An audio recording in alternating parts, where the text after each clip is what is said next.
అందరికీ నమస్కారం.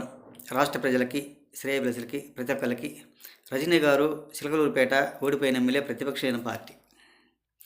మరి మీరు నీతులు చెప్పకండి రజనీ గారు, ఒక్కసారి ఆలోచించండి. మీరు నీతులు చెప్పే కొద్దీ వినే వాళ్లకు కొంచెం సిగ్గుగా ఉంటుంది, సిగ్గేస్తుంది. మీరు చేసిన దుర్మార్గాలకు రాష్ట్రం మొత్తం కూడా తెలుసు, రాష్ట్రం మొత్తం చూశారు. వాళ్ళు చూడబట్టే కదా మీకు 11 సీట్లు ఇచ్చి కూర్చోబెట్టింది మిమ్మల్ని. మీరు చేసిన దుర్మార్గాలకి, ఆరాచకాలకి అంతు లేదు, హద్దు లేదు, పొద్దు లేదు. అలా చేశారు. ఒక్కసారి ఆలోచించండి.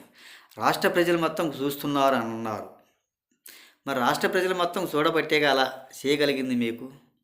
ఒక్కసారి ఆలోచించండి. ముందు జరిగింది మేము మర్చిపోవాలా అని అంటారు.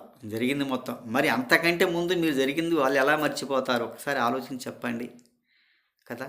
మన రాష్ట్ర ప్రజలు కూడా ఆలోచించండి. అందరికీ తెలుసు కదా ఫస్ట్ చేసిన దుర్మార్గం ఎవరు అనేది ప్రజలకు బాగా గుర్తుంది, చూశారు. చూడబట్టి అలా ఇచ్చారు.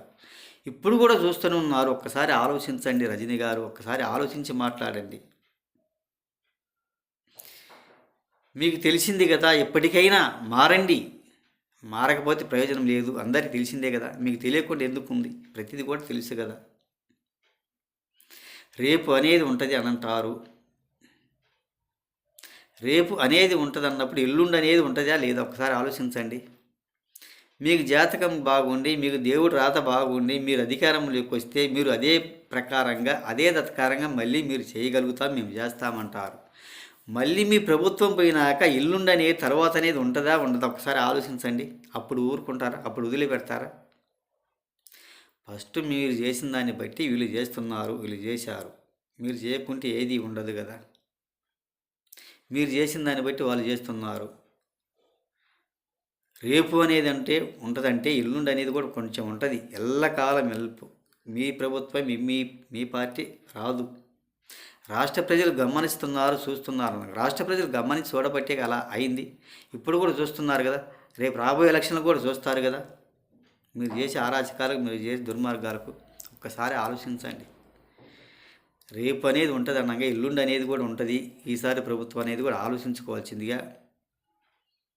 ఏమో చెప్పలేం కదా, దేవుడు రాత, బ్రహ్మ రాత. అది మీకు స్టార్ ఉంటే కలిసి రావచ్చేమో, రాకపోవచ్చు కూడా. తర్వాత అనేది కూడా ఉంటుందన్న ఆలోచనతో ఆలోచించుకోవాల్సిందిగా. ఒక్కసారి ఆలోచించండి. ఇలా చేయబట్టి మీకు ఇలా రాగలిగింది 11 సీట్లు అనేది గుర్తుపెట్టుకోవాల్సిందిగా. కొంచెం మారండి, మార్పు రానివ్వండి. రాని రాకపోని సామాన్యంగా అయితే రాదు, తెలుసుకోవాల్సిందిగా. ప్రతి ఒక్కళ్ళకి హృదయపూర్వక ధన్యవాదాలు.